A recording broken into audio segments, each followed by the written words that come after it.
Before we get into this video, I want to let you all know that on my second channel, I'm working on a discussion piece for Joker. If you find that or any of my other work interesting, swing by. As I'm sure you've gathered from the title, for today's video we're going to be talking about improvement. Now, this is primarily for fighting games, but you could use some of these concepts in other places as well. I think most people that play fighting games would agree that the satisfactory curve is probably the highest related to fighting games. What'd you do? Nothing. I was trying to parry. What'd you do? Nothing. You can sense an improvement, you can feel it throughout your play session. It's just, I would say, generally easier to set goals for yourself in fighting games. And yeah, you absolutely can improve in other games. But things like aim or creep score is much less tangible than me consistently anti-airing someone or trying out a combo I just learned, at least in my opinion. Personally, when I wanted to increase my creep score back when I was playing League, I would compare that score to the time that's gone by or to my teammates. It would be every 10 or so minutes that I'd see if I hit a decent milestone for farming, but I know I anti-aired or hit a combo on someone instantly. Less tangible, sure, but when it comes down to poor aim, you can tell when you're off. But for fighting games, the way to get better might not be so clear. This conversation actually stems from one I recently had with a friend. They tried to get into Dragon Ball FighterZ, didn't quite click. They tried Guilty Gear, they played for about 20 or 30 hours only to drop it. So I was curious, I asked why. The main thing it came down to was that they didn't know how to progress. So they put down Guilty Gear and went back to a comfort game, League. I asked if there was any other reason why they dropped off of Guilty Gear, and I found out the entire time that they'd been playing, they were either facing off against me or someone about the same skill level as me. He didn't really play the tower at all, essentially boiling down to ranked paralysis. The main way to get past ranked paralysis is to just hop in.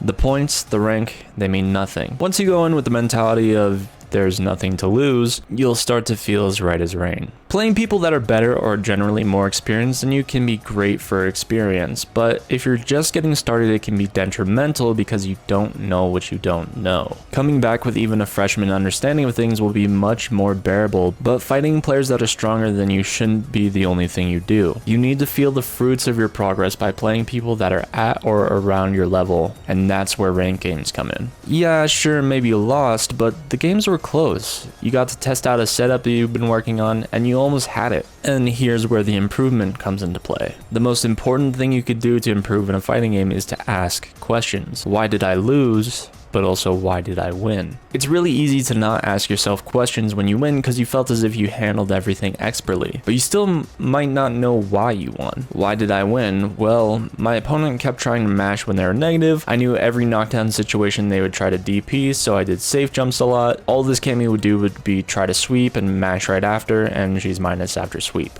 Why did I lose? Well, maybe it's because Birdie can be really awkward to anti-air. I wasn't sure if he was plus in this situation, so I mashed and got hit. This gives you a puzzle to solve, and once you find the answer, you'll know what to do the next time the situation comes up. And that's where the gratification comes from. Just ask questions, and if you don't know what to ask yourself, I would say watch your replays. Start by looking at where you got hit, and above and beyond that, it might be a bit harder to understand, but your understanding will grow in time too. Improvement is great, but be sure not to get too hung up on it. Very recently, I released my third Dragon Ball FighterZ tutorial, and a friend of mine just picked up the game. The last thing I'd want him to do would be to boot up the game, spend an hour in training mode, and then spend another hour watching my tutorials. This is going to make the game feel like homework. Now, with that being said, if that's what you enjoy in fighting games, then by all means.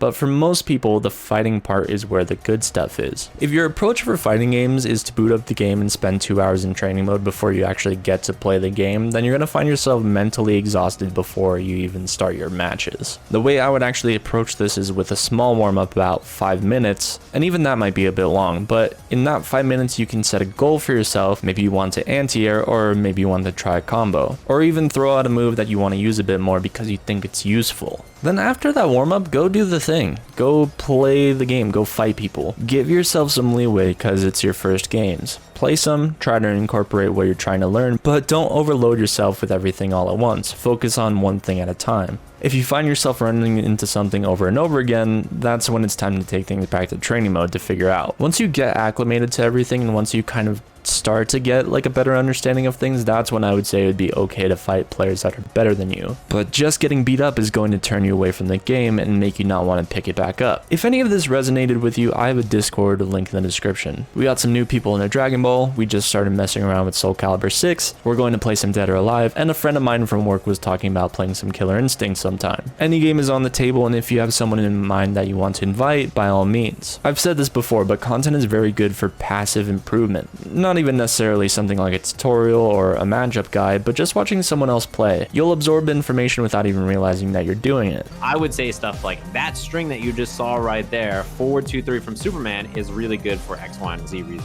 But if you find yourself with questions you don't know how to answer, I would recommend consulting YouTube, a Discord, or maybe a friendly streamer that you run into. That's just about going to do things, but I recognize the situation that this video might give the impression that you just need to spend all your time learning. It is definitely okay to go out there and hit some buttons and have some fun. I do the same thing with Guilty Gear, I do the same thing with Street Fighter, and you can do the same thing with whatever game you have in mind. Anyways, thank you guys so much for watching. If you guys want to see more, check out the rest of the channel.